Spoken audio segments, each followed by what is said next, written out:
Well, it's that time of the year when everybody is looking anxiously ahead at what the budget is going to actually present for a billion-plus population. It's one of the most important days of the year.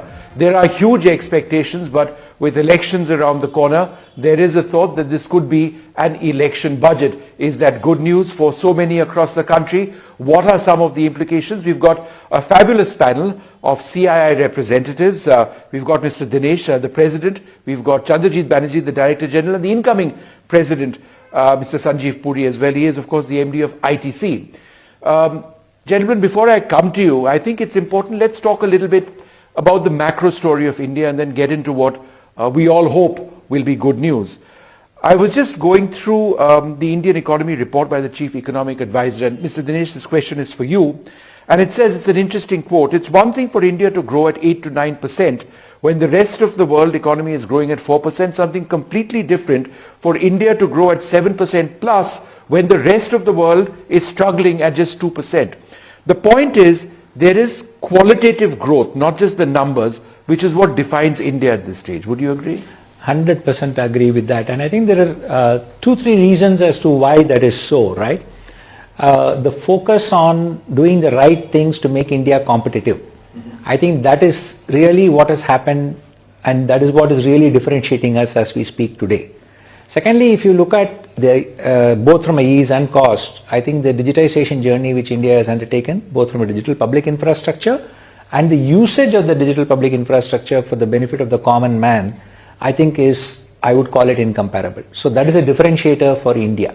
So in the background of whatever is happening, both from a geopolitical angle as well as other countries, the way in which they responded to the COVID crisis and therefore have placed themselves in a tight situation with regard to how they are responding to the newer things which are new issues which happen, is something which I think India has actually not just placed itself in the most advantageous position, but I would call it planned for it in the right way. So therefore, that's a very correct statement. And having said that, I think as you would have seen, the cynosure of the whole world or the eyes of the whole world is on India because of these 3 factors. The one final comment I will make is that this does present a golden opportunity both for geopolitical reasons and for the economic growth opportunity which India is offering. Mr. Puri's report also talks about supply chain disruptions, and this is a reality. We see marine traffic in the Red Sea being affected. This could have a huge impact on India's economic growth, while logistics prices will go up, fuel prices could go up, trade flows could be impacted. Is that a concern for India going forward, even as we talk about 7% plus? It is certainly a concern, no doubt about it, because it's both relating to input and output. So it's a concern. But I think the good part is that a lot of the economy is dependent on domestic consumption. It's dependent on domestic investments, public investments, and these have all happened. The government has been tremendous amount of foresight to ramp that up at the right time to make the economy very resilient from a situation where it was in a very relatively weaker spot. So it's certainly going to impact. But I think as we have seen in the past, these disruptions did happen during COVID period and following that as well. But India managed this situation much better than the rest of the world. I mean, it's quite unusual to find that the inflation in India is actually much better managed than the rest of the world. Right.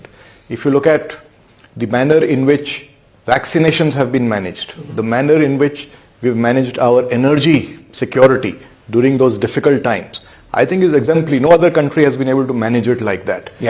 I think it's the agility, the foresight that the policymakers have brought in, and also the sense of enterprise in India, the resilience that Indians have as such, monetary policy, fiscal policy, I think very well thought through and very well tailored to the context and the situation. So I do believe that these challenges, we are living in a world with uncertainty and we'll have to respond to these challenges, and I do suspect that the past gives us a reason to believe that we will manage it more effectively than the rest of the world. But yes, it's a monitorable. Mr. Banerjee, we were at the World Economic Forum recently. Artificial intelligence was very much a point of conversation, and in this report by the Chief Economic Advisor, there is a sense that countries exporting digital services, which is India, I mean among many, we are a global leader in that sense, could be affected by the onset of artificial intelligence, because these are technologies which may be able to replicate what we offer in terms of exports. So as far as our digital economy is concerned, again, I use the word concern. Is there one? So I'll answer it, referring to your previous questions about the global uncertainties. And if you see in the last decade, the type of expansion that we have seen in our manufacturing exports in spite of the uncertainties that you talked about, global uncertainties, we have seen a 50% growth and a 120% growth in the services exports. So that's the way, if you see the statement, economic statement, that's the way we have been able to navigate through the global uncertainties. Staying on with the global uncertainties, so we see a diversification of our export basket pretty much strongly, even geographies. The third part of it is we are also seeing a lot in terms of the type of trade agreements India is trying to do very aggressively in certain geographies, which are where we find our products having a much easier destination. So having said that, and now coming to your question on artificial intelligence and you see that the entire digitization story or the digital transformation story of India, its own story in India is a very strong story itself. Now, I do think that therefore, it's just not that it has been a very strong story, which is our story of how that has been has led to an inclusive sort of a growth, and that's where we have seen a large number of people below at the bottom of the pyramid really benefit from our digital story is something which the world has been looking at. AI specifically, I think there is a lot to do, and combining it with your story of your global uncertainties, I would think that we would really need to see how AI could be used for advantage of the common man. It really also gives us a huge opportunity of having phenomenal data in the system, which again can be returned back for benefits to the common man.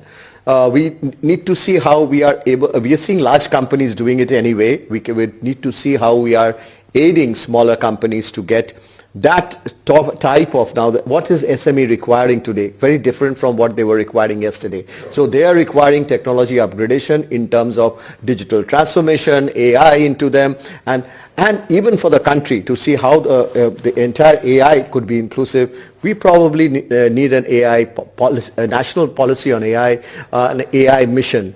So to say, we had a national manufacturing mission some time back, maybe a national AI mission. So to get in. And last point that is, it's not just AI. If you really look at the global uncertainties, we also need alliances. We also need to understand areas of critical minerals, etc. And I would think that these are topics which we would see emerging as important imperatives for us as we go along. That seamlessly, last point, goes into semiconductors.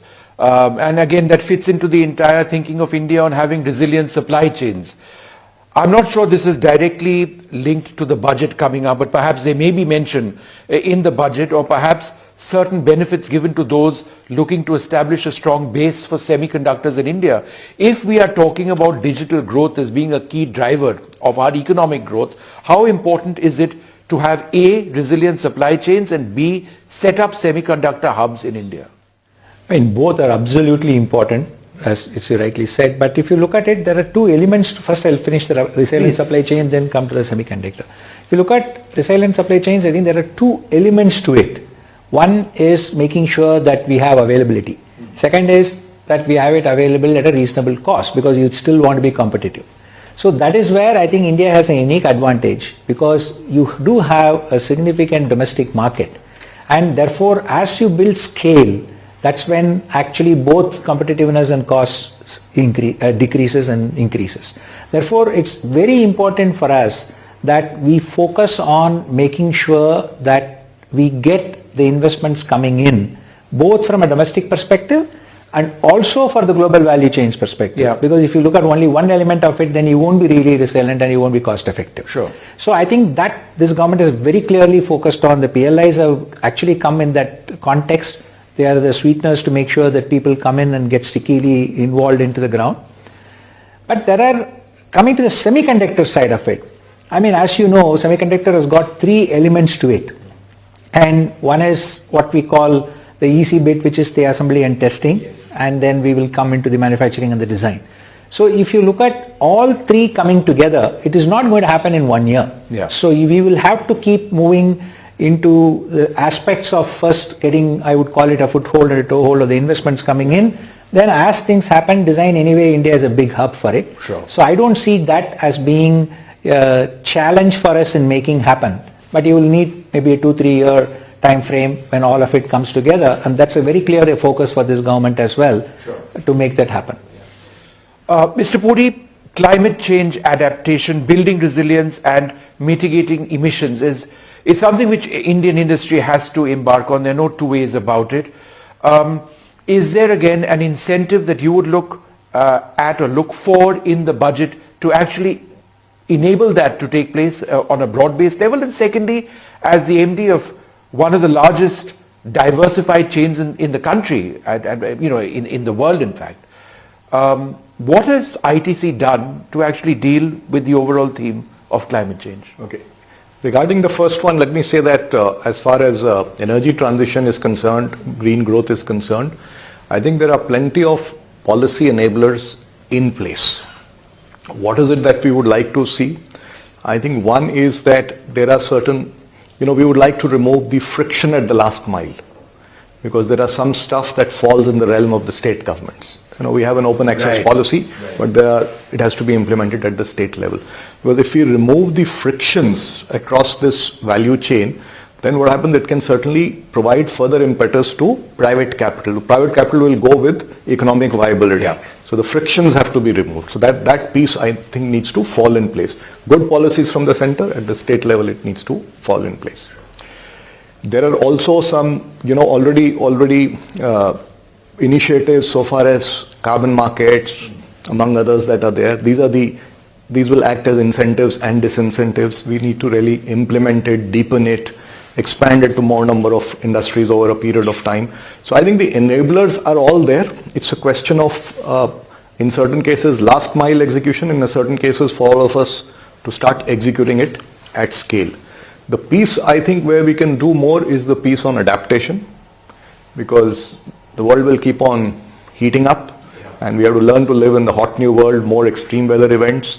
So how do we do resilience in agriculture, resilience in urban infrastructure, and so on and so forth? I think that's the piece we need to do more on. And you see how we have done it in our own company is pretty much similar. It's around green infrastructure, green buildings, renewable energy. It's around nature-based solutions, biodiversity. It's around water. It's also around building adaptation for our manufacturing site and also for the agri value chain. So it's a combination of all of these things that we are doing. And these are what I think needs to be accelerated, certainly in the economy, with the right policy interventions, many of which I think are all in place. It's a question of carrying it forward. Mr. Banerjee, let's talk specifically about budget expectations. We all have budget expectations. I think the large number of our viewers would have one question in mind: income tax slabs. This, of course, comes just before elections. Do you believe that that there is a case for that to take place with or without elections? Yes, without election, this being an interim budget, for every budget we have that expectation what will happen in the tax front of it, as you know.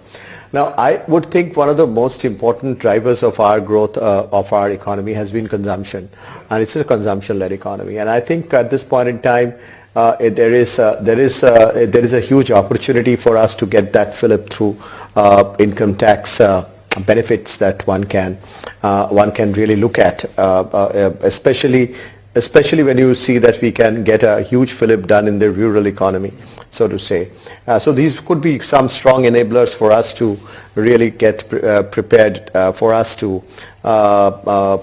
the next actual budget to come. So I don't see that there is no room for that. So I would definitely expect it, and I think it's a good expectation to have. Consumption needs to be boosted, rural economy needs to be focused upon, and so yes, direct taxes, one would expect much to happen on that. sort of go hand in hand, skill development and employment generation. Again, it's important from a political standpoint for any government ahead of the elections, but it makes sound economic sense, particularly given our demographic dividend, which is huge. We need to take advantage of our young working population. How important is it for us to have something substantive in this budget for skill development and link that, sir, to job creation? Very, very relevant. And in fact, from CIS perspective, we have actually recommended an employment-linked incentive plan, like the production-linked incentive plan, because we believe there are various sectors which actually accentuate and create better competitiveness for even the manufacturing sector, where there is significant employment generation possible. So there, it's a question of, like sectors like logistics, tourism, health, etc. Yeah. So if you bring under that bucket and then say that is skills required to be imparted and supported, is 100%. I think it's a joint responsibility of the government and the corporates to really work together to make that happen. Today we have all the building blocks put in place through both the education ministry and the financial allocation for the same. The question is, how do we make sure that we really get to big scale? Sure. Because we are speaking about making that happen not just in small numbers, but in really large numbers. And like I said, if you combine the PLI, the employment linked incentive and the skill building together, you have all the, I would call it, the three pillars built in a very strong manner, which I think is already happening. So I think I see that this budget or the interim budget will make sure that the further continued support of all these three pillars are going to happen. You know, as I was hearing that answer, I was just thinking about one tiny part of our economy which is so important. Auto mechanics. There are mechanics who fix cars across the country, any number of cars on the road. There is no skill development over there for auto mechanics. They come to the job, they learn on the job. Isn't it important for sectors, and just given one example, where people are actually trained, upskilled, educated at the level of schools perhaps going forward, or diploma courses across the board, so that people are educated and trained before they can actually get into the economy? No, it's a very, very good point. In fact, there have been certain good developments as far as this is concerned. I think on one hand, we see the new national education policy, which is also focusing on the skill aspects of it rather than just the degrees and so on and so forth. So that's certainly very, very vital. The government has also been putting thrust on skilling. There is this piece that is on apprenticeship also, where Yes. after some education you participate with the industry. So plenty of enablers in place. I think given the size of the problem, I think we need to do a lot more. Yeah. I think it has to be done in a partnership model, and I think the government has been very proactive in developing, co-opting the private sector as a partner. So I think collectively we can come together and do more on it. There are a lot of private initiatives. So how do we kind of synergize? CII itself is focusing on it. We do have our own centers for this as well. All in all, very important point. I think in the right direction. It's a question of how do we kind of scale it up. I might also add that there is also a potential of using the digital network to accelerate this. See, if you look at certain models, aggregator models that have emerged for usual household services deployment. Yeah. Right? Now that model embeds training, it embeds market access, right? But it's at a certain scale and at a certain cost. I think if we can use, for example, platforms like ONDC, Yes. to connect up these micro enterprises, create that ecosystem where there is somebody who's providing skill, there is somebody who's providing financial assistance, and through that network he also has consumer access, customer access. I think it will do a lot of good for enablement across. Affordable housing is another scheme which, or an area of the economy which is so important. There are schemes announced every single time. But given the cost of housing, if you look at our huge middle class in cities like Delhi, where the costs are almost seem disproportionate, do you believe this is another area where the government needs to do something in this budget? So there are two things, here. So you asked the previous question to me about what can we do on income tax. Yes. So when you really do something on income tax and you really look at affordable housing, there is a link there, because that's a segment where we will find there's a possibility of huge growth in India, real estate, and that particular growth, which can actually come about when you make it affordable. It triggers a large number of sectors. Actually, a real estate sector can trigger off something. In one of the CIA studies a couple of years back, we talked about 200 plus other sectors getting activated through it. I mean, cement, a whole lot of it, steel, etc. So obviously, it's a huge boost to the economy that it can have. And the third part of it is the employment that it can generate. So which again creates demand, etc. So I would think that we would really need to look at sectors of that kind which can be boosted through through what you said. If we can see some loosening of the income tax rate, so to say, which triggers off sectors which are also very employment generative, and of course has trigger effects across sectors. Mr. Dinesh, the new tax regime has been popular in some circles, quite unpopular in other areas. Some of the schemes which actually existed, for example, saving schemes, which appear to have been somewhat disincentivized as far as the new tax regime is concerned. A, do you believe there needs to be more clarity in the new tax regime? Are you looking for something additional or something new to make it more attractive? No, I think CIA's view has been very simple. Keep it simple, right? So if you reduce... And is it, in your opinion, simple enough? No, I mean, obviously you can always keep suggesting improvements to make it simple enough. But if you look at from a relative taxation perspective, I think once you have a lower rate of tax, I think that's the important thing, because otherwise you're really trying to track and I would call it optimize, rather than looking at it as a simple solution. So the example, the 15% tax rate which was introduced for companies which are coming in for manufacturing is a very attractive rate of tax, which I think is almost best in class in the world. So if we go and say that we want to tinker with something beyond that, I don't think it makes sense. Sure.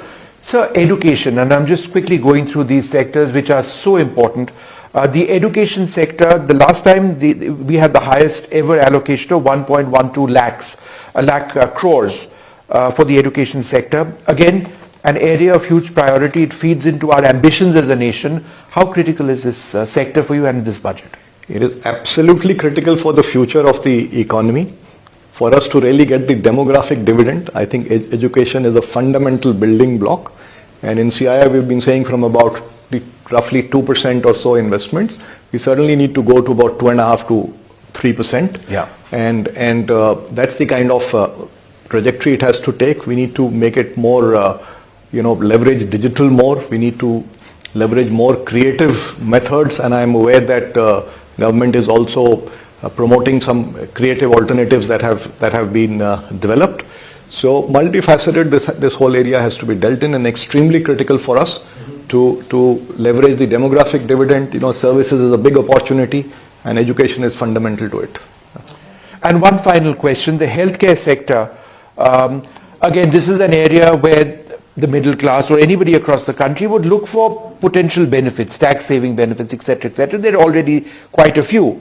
What are your expectations of the healthcare sector? So, I would think that, again, affordable healthcare and affordable education and affordable higher education, this is something that we would look forward to, not only in the budget but also beyond budget, and I think that's going to be critical. And in that I would like to also see a focus on rural health and rural healthcare in the rural areas, and healthcare and education in the rural areas are linked. And it's so very important for us to give affordable. Today there are schemes which have been started by the government which really leads a lot of access or a lot of affordability of many people down at the bottom of the pyramid to healthcare, and some of them are really working very well. What we need is healthcare infrastructure upgraded especially in the rural areas and the districts. And if many of it could, because you need an entire ecosystem to develop, like paramedics, the nurses, etc., availability of all of them in these areas areas, and sometimes it is going to be difficult for a country as vast as India. So I think the best thing that we could do is to use of the usage of technology. Say, for instance, EICUs to be critically available in a far-flung district. So I would think that leveraging technology to see how we are able to really reach healthcare to the would be very important. And last point on that, we had this NABFID, which was the National Infrastructure Bank. If that the ambit of that could be increased into social sectors like education and health, I think we would see the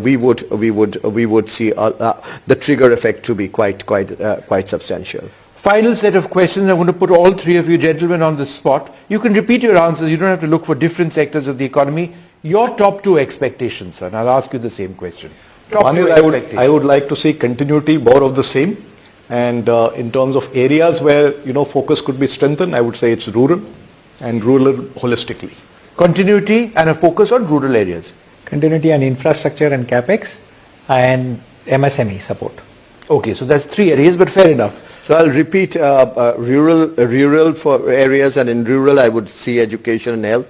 And the second is at the end of the budget speech, you and I should be able to see it gives us a sort of a roadmap for the next few years in terms of certainty and in terms of confidence, getting confidence into the economy. Confidence, certainty. These are themes which I sort of take back from all of you. I'd like to thank you all very much for speaking to us.